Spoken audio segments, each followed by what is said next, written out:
지난주 역대기 강론을 처음 시작하면서 역대상 29장, 역대하 36장, 약 이사야 66장에 이르는 약 65장의 방대한 특히 유다 역사 중심으로 전개된 이 말씀에 우리가 입문을 하면서 첫 번째 시간 계론에 대하여 말씀을 드린 바가 있습니다.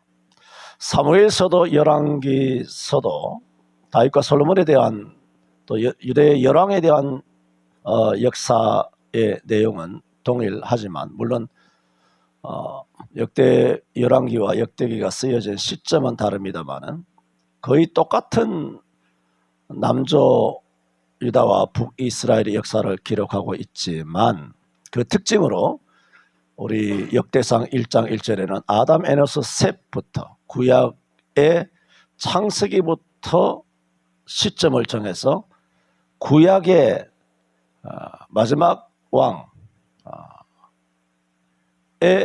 이르기까지 구약의 모든 역사를 통할하고 있는 이 방대한 역사를 역대기가 기록하고 있는 것이 어떤 의미인가 그런 말씀을 드렸습니다. 오늘 아담이 나오는 것처럼 지난번에도 말씀드렸습니다.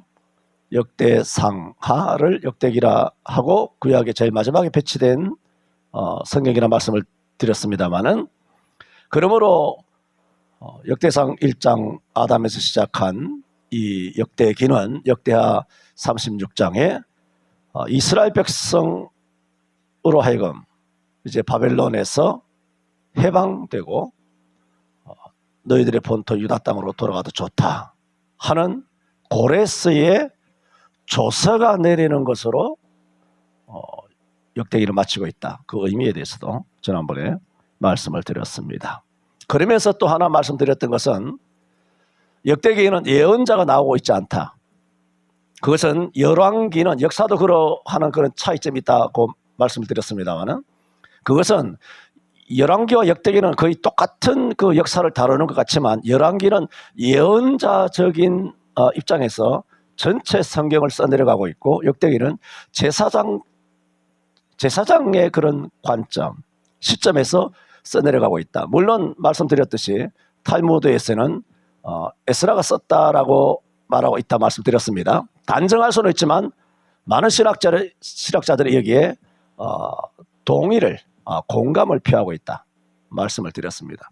나는 뭐 그런 신학자들보다 실력이 없는 신학자요 또 목회자이기 때문에 그냥 공감한다고 하는 것이 아니라 역대기를 보면 과연 그들의 말이 충분히 일리가 있으므로 에스라가 썼다. 뭐 누군지 모르니까 에스라가 썼다. 포로 이후에 그 기록 시점이 있기 때문에 그렇게 충분히 공감이 되는 그런 이론이다. 그렇게 생각을 합니다. 에스라가 누굽니까? 제사장이며 학사 아닙니까? 그러므로 제사장 에스라가 역대기를 썼다라고 본다라면 역대기는 저들의 어떤 주장대로 역대기의 성격이 제사장적인 관점에서 이 성경이 쓰여져 있다 하는 것이 상당히 일리가 있다. 그런 말씀입니다. 그러므로 이 역대기는 열왕기와 달리 주로 다윗 중심의 남조 유다의 역사만 언급하고 있다. 요즘은 새벽기도에 역대기 상을 하고 역대하를 지금 새벽기도 하고 있습니다만은 여러 번 말씀드렸듯이 역대기는 남조 유다 역사, 특히 다윗의 역사 중심으로 역대기 전체가 전개되고 있다 말씀을 드린 바가 있습니다. 그것은 유다의 역사는 남북 유다 다 포함한다면 이스라엘 전체의 역사에서 정통성은 바로 남조 유다, 다윗의 후예들에게 유다 역사의 정통성이 있다 하는 것을 이 역대기는 그것을 강하게 증거하고 있는 겁니다. 진짜 역사는 뭐냐? 예수와 함께하는 역사이다라는 거예요. 예수와. 그래서 역대상하에 보면 다윗과 특히 남조 유다의 19왕들 중에 다윗과 솔로몬의 역사가 가장 많이 기록되어 있습니다. 이런 곳은 없죠. 다윗과 솔로몬의 역사가 가장 많이 기록되어 있는데 그렇게 다윗 중심으로 역사를 이 역대기가 기록하고 있는 그 이유는 장차 메시아가 다윗의 후손으로 올 것이다 라는 것을 암시하고 있는 겁니다. 그리고 열왕기에도 뭐 솔로몬이 뭐 성전을 짓는 장면이 나옵니다만은 역대기에 솔로몬의 성전이 짓고 그렇게 또 기도하는 장면이 길게 나타나고 있는데 그것은 솔로몬 성전 건축이 강조되고 있는 것은 역시 역대기는 제일 마지막이라 그랬잖아요. 400년 말라기가 아니라 역대기라 그랬으므로 400년 뒤에 오실 메시아 그분이 뭐냐? 진짜 성전이라는 겁니다. 다윗을 강조하는 것은 예수님께서 다윗의 후손으로 온다는 암시를 솔로몬의 성전이 굉장히 강조되고 있는 많은 분량을 할애해서 강조되고 있는 것은 진짜 성전은 예수 그리스도시다. 그 예수님이 이 땅에 오신다.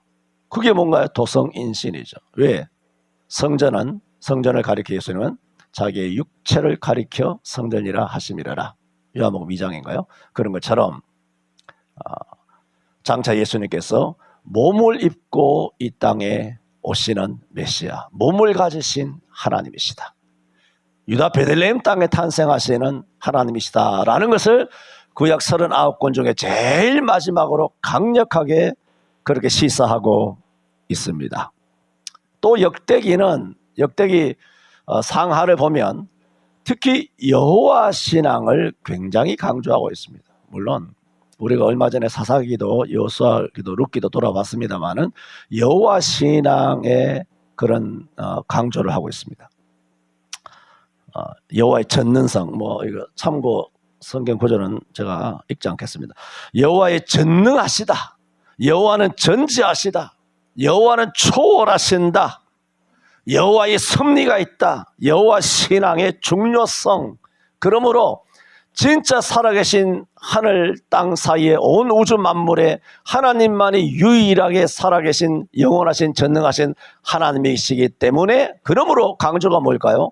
우상 숭배는 치명적인 죄악이라는 거예요. 그것을 역대기가 말하고 있고 오늘 아침에 우리가 보통 일상으로 지난 수십 년 동안 믿음 그러면 맞아 손에 잡히는 것도 아니고 바람같이 느껴지고 추상적인 것처럼 종교적인 용어쯤으로 믿음은 교회에서 저는 많이 사용하니까 믿으십시오. 믿으시면 됩니다. 이런 추상적인 용어로 종교적인 용어로 수도 없이 우리가 사용해왔던 용어가 실제로 어떤 의미를 갖고 있느냐 말씀을 드렸던 것처럼 지금 금방 말씀드린 뭘 했습니까? 여호와의 전능하심, 여호와의 전지성, 여호와의 초월성, 여호와의 절대성, 그리고 여호와의 섭리. 이게 뭐냐면 이것도 여러분과 대부분의 그리스도인들에게는 낭만적인 용어예요. 여호와의 전능. 전능하사 천지를 맨날 외우고 이게 그게 뭔지 모른다는 거예요. 전능하심이. 그걸 이제 다음 주일 날 설명을 드리려고 하는데 오늘 또 설교를 또 다 못했기 때문에 다음 주일이 될지 모르겠습니다만은 그것을 내가 디테일하게 여호와의 전지 전능하심을 알죠 우리가. 기도 성령 충만 받아본 그런 경험도 있고 하니까 전지 전능하심 성경에 또 너무 구체적으로 되어 있으니까 그걸 아는데 그 정도 말고 아무리 뜨겁다고 한들 아무리 팔팔 끓는 물에 손을 데인다고 한들 딱 한번 당해봐야 뜨거 피부로 절감되잖아요. 교통사고 그렇게 위험하다 그래도 멋대로 돌아다니다 한 방 받고 나면 벌벌벌 떨리는 거예요. 그처럼 여러 피부에 와 닿는 성경을 바운다리로 해서 말씀드립니다.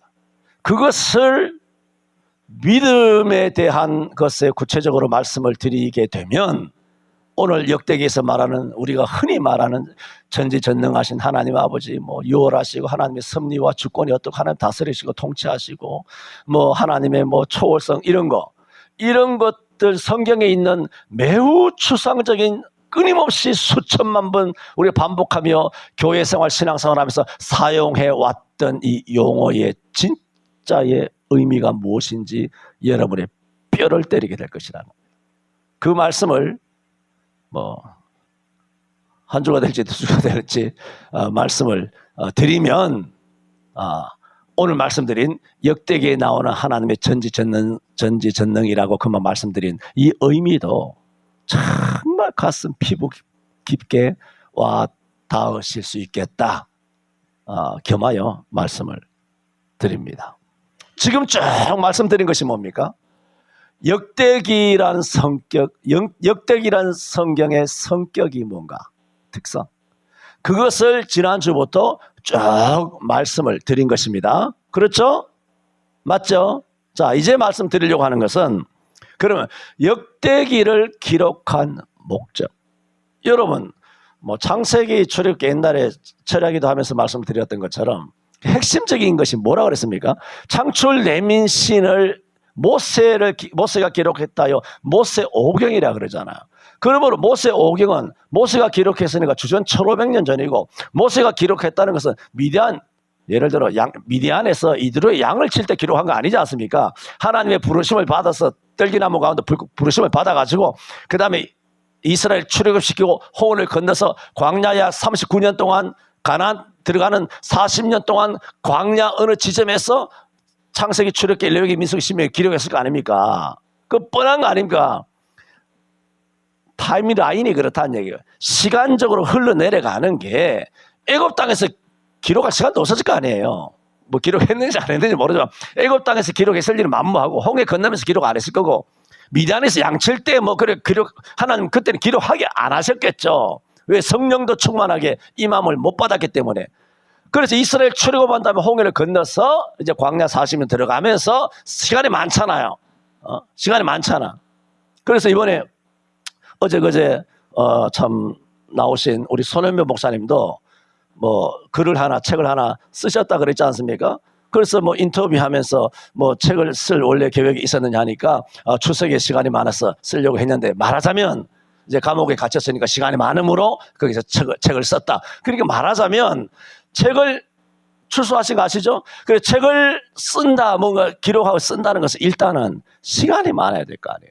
그러므로 광야 30한 8, 9년 기간 동안에 모세가 창세기부터 신명기까지 썼을 것이다 하는 것입니다. 그러면서 말씀드렸잖아요. 성경을 볼 때 가장 중요한 건 아니지만 꼭 놓쳐서는 안 되는 것이 뭐냐면 이런 성경이 기록되었을 때, 딱 기록되었을 때 그 성경을 가장 먼저 읽게 되는 수신자, 대상이 누구냐는 겁니다.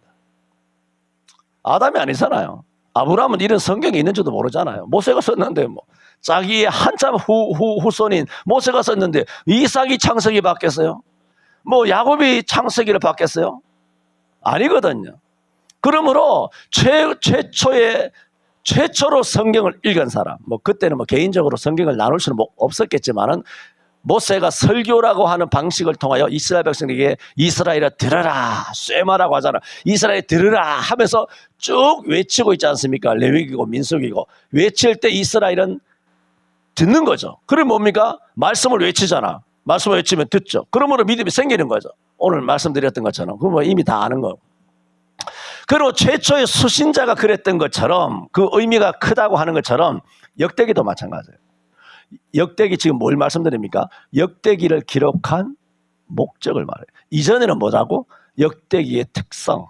역대기는 역대상, 역대하를 말하죠. 역대기의 성격. 그걸 말씀드렸고 이제 말씀드리는 것은 이 역대기의 목적이에요. 역대기를 왜 썼을까? 물론 우리가 다 포함되죠. 우리 모든 오고 오는 모든 성도들이 다 포함되지만 최초의 독자를 빼고 역대기를 처음 읽는 백성이 있을 거 아니에요. 그 사람들은 제외됩니까? 우리만 읽으라고? 그건 분명히 아니잖아요. 가장 먼저 읽어야 되는 사람이죠. 말하자면 창출 레민신 말씀드렸습니다만 창출 레민신을 가장 먼저 읽어야 되는 사람이 누구라고요? 출애굽한 이스라엘 백성이잖아요. 아브라함은 그때 창출 레민신이 없었기 때문에 몰랐다 그랬잖아요. 이게 무슨 뜻이냐면은 아브라함은 몰라도 되는 성경, 안 읽어도 되는 성경, 안 들어도 되는 성경이라는 얘기예요. 뭔 뜻인지 아세요? 그러면 역대기도 마찬가지예요. 역대기는 다윗의 생전에 기록된 게 아니잖아요. 솔로몬 살아있을 때 기록된 게 아니잖아요. 예루살렘이 다 망했어. 다 폭파가 됐어. 수많은 사람이 지고 수많은 사람이 끌려갔다가 70년 했어요. 70년의 세월이 지났어. 구약성경에 또 제일 마지막에 있어.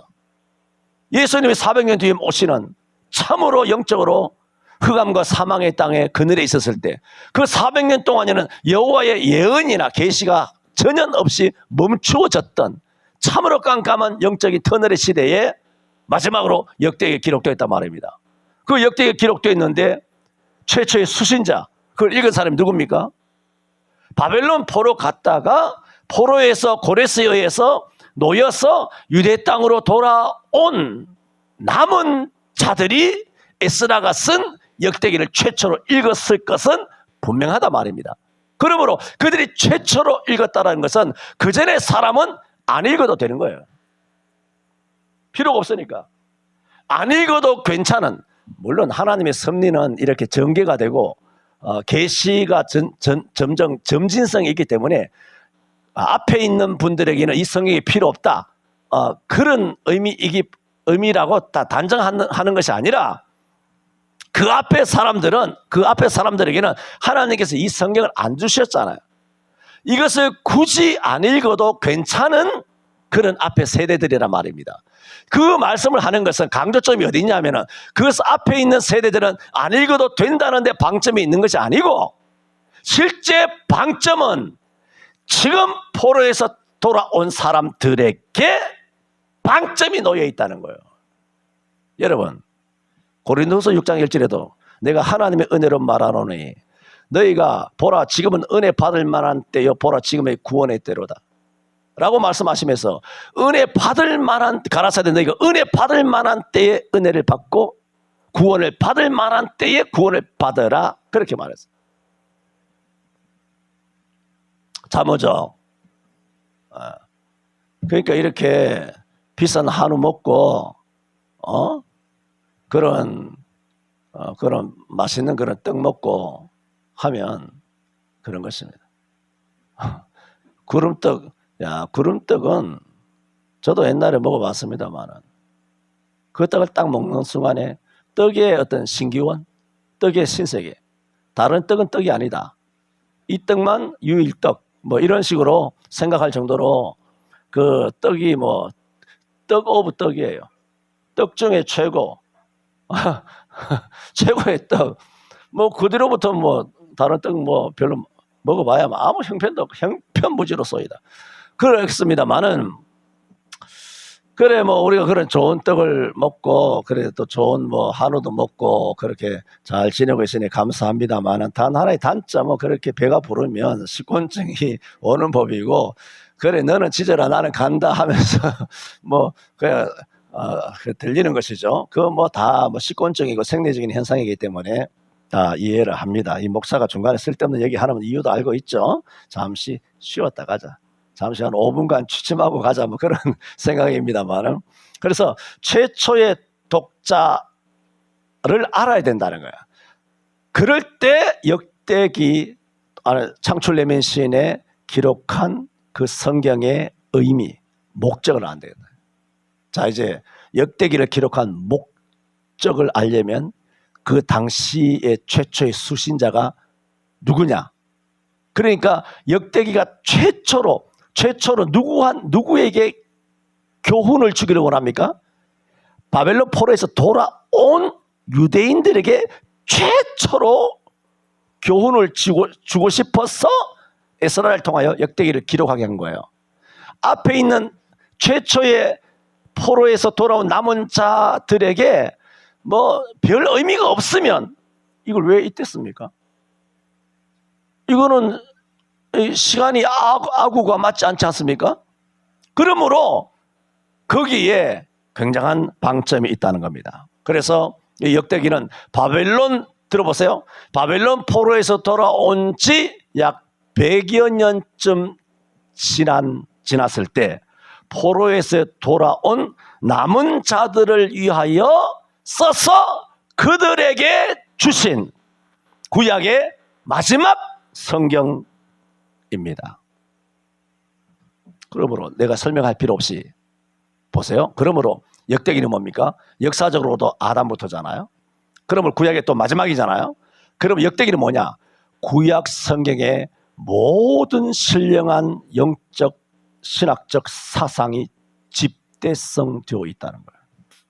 역대기의 가치는, 역대기의 그 목적은 대단합니다. 그래서 역대기 대상 1장부터 9장까지 보면은 아담부터 사울까지 족보가 기록되어 있고 또 구약의 모든 역사를 이루고 있다. 이전에도 앞서서 말씀을 드렸습니다만은, 그러므로 구약 성경 어떤 성경보다 역대기는 더 포괄적이다라는 것입니다. 이렇게 역대기 기자가 이 같은 긴 이스라엘 왕국의 아담부터 긴 이 택한 백성의 왕국의 역사를 통해서 바벨론 포로에서 돌아온 회복된 동시대인들인 남은 자들에게 전하고자 하는 메시지가 방점이 있다고 그랬잖아요. 그러므로 여러분이 하나님이시라면 뭘 쓰겠습니까? 여러분 하나님이시라면 역대기를 통하여 뭘 외쳤겠습니까? 회개하라는 거예요. 딱 그거 아닙니까? 너희가 어떻게 하다가 바벨론에 포로 잡혀갔더냐는 거예요. 그러면 그들이 열왕기 그때는 역대기가 기록 안 됐으니까 열왕기 스토리를 다 알 거 아닙니까?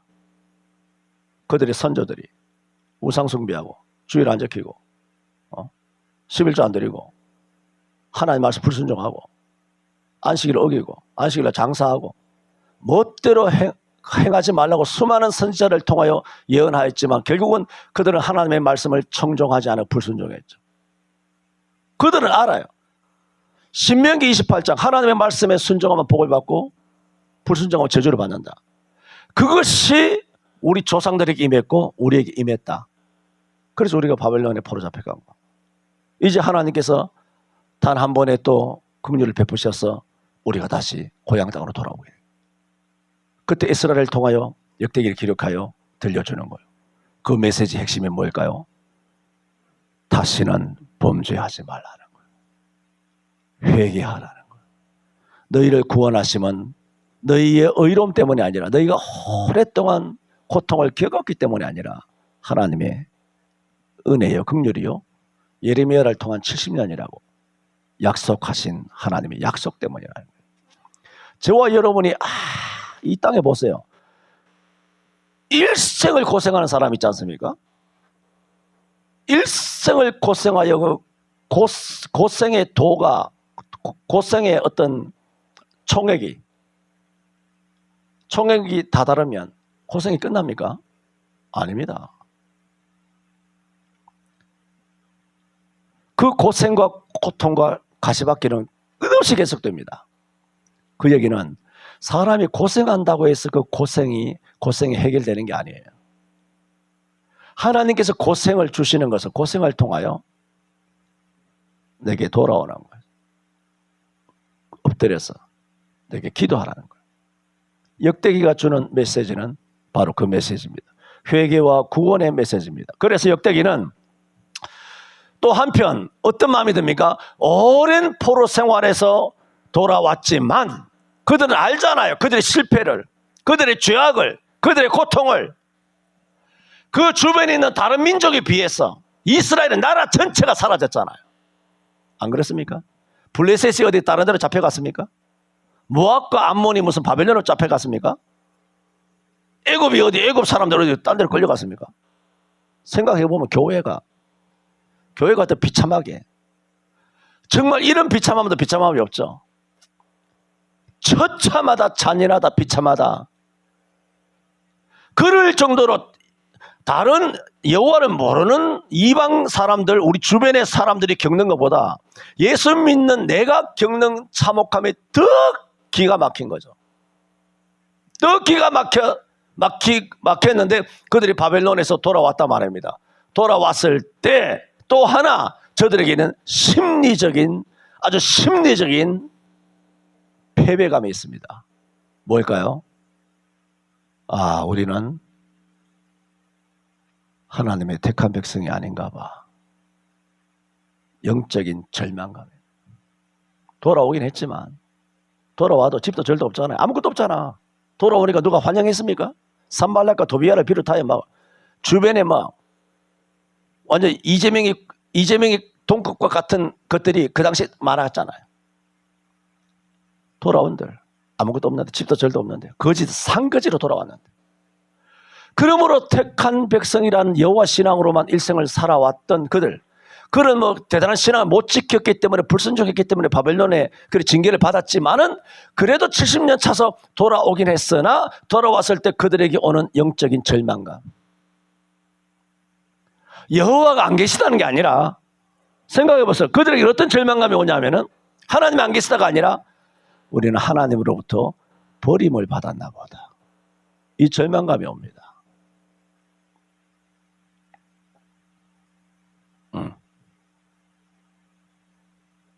그러므로 역대기가 밝히고 있는 것은, 첫째는 그들로 하여금 이전처럼 범죄하지 말고 회개하라 하는 메시지와 함께, 두 번째 메시지는 뭐냐?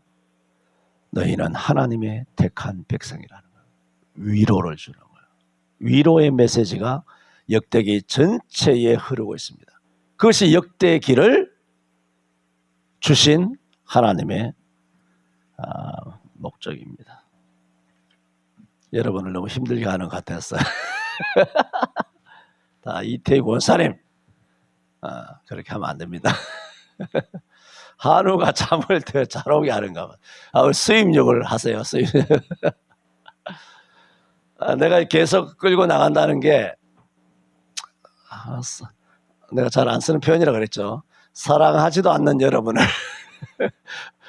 고통스럽게 하는 것 같았어. 괴롭게는 시키지. 괴롭게는 하지 말자 내가. 말씀드렸습니다. 첫째는 역대기의 특성, 성격 쭉 말씀드렸죠. 두 번째 말씀드리다가 말한 것은 역대기를 쓴 목적이 뭐냐는 겁니다. 크게 두 가지입니다. 회개하라는 거죠. 그리고 영적인 완전히 좌절과 절망감에 빠져있는, 낙심해 있는 그들을 용기를 불러일으키는 것이죠. 너희는 하나님의 택한 백성이다. 놀라지 말라. 두려워하지 말라. 내가 너를 지명하여 불렀고 내가 너를 구속하였으니 너는 내 것이라. 호세아 6장 3절이에요. 그렇게 그들을 위로하시는 거예요. 역대기를 통하여 확신을 가지고 기도합니다. 역대기의 최초 독자들처럼 우리가 범죄한 죄인들입니다. 우리들에게 역대기를 다시 돌아보게 하심으로 회개를 원하시는 주님, 이전처럼 죄를 짓지 않도록 성령께서 우리 속에 있는 믿음으로 역사하여 믿음의 이끄심을 따라 우리를 이끄는 믿음을 따라 살고 죽게 하여 주옵소서. 또 어떠한 많은 죄를 지난날 지었더라도 아버지께서는 좌절하고 낙심하고 갇혀가는 우리들에게 오셨어. 나는 너의 아버지라, 너는 내 아들이라 격려하시는 하나님의 그 말씀도, 그 음성도 우리가 듣게 하여 주심으로 다시 한번 우리 자신을 추스리고 일어나 아버지 앞에 담대히 나와 때를 따라 돕는 은혜를 구할 수 있는 아버지 앞에 아버지라 부르짖으며 엎드려 기도하는 저희들 될 수 있게 하여 주옵소서. 예수님 이름으로 기도하옵나이다. 아멘.